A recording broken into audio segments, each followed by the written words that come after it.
Good morning, everyone, and welcome back to Capital Markets Quickie. I'm your host, Endrit Sella, ready to unwrap another day of market movements and what it means for your portfolio. So let's dive straight in.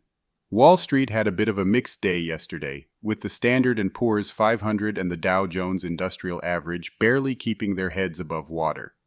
The tech-heavy Nasdaq Composite, on the other hand, dipped slightly by 0.1%. Investors have been riding a wave of optimism following a Goldilocks jobs report, which combined with recent Fed policymakers' comments, had many hoping for interest rate cuts later this summer. However, with a relatively quiet week on the economic data front, those rate cut dreams are still just that, hopes. Now, onto a headline grabber from yesterday, Disney. The media giant recently emerged victorious from a proxy battle with activist investor Nelson Peltz and just delivered its quarterly earnings. While the results initially looked promising, especially with its streaming services like Hulu and Disney Plus finally turning a profit, the company's forecast of weaker performance next quarter sent shares tumbling.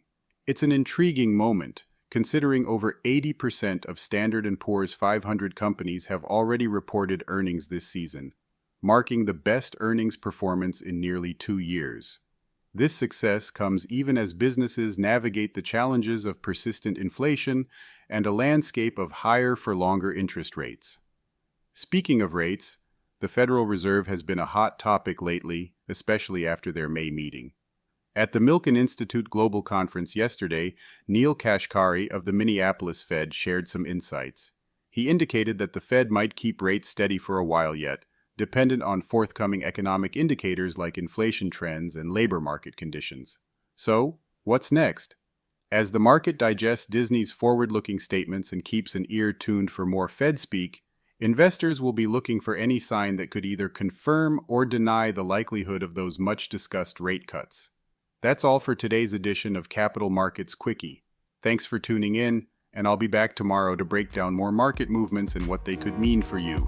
Stay smart, stay invested.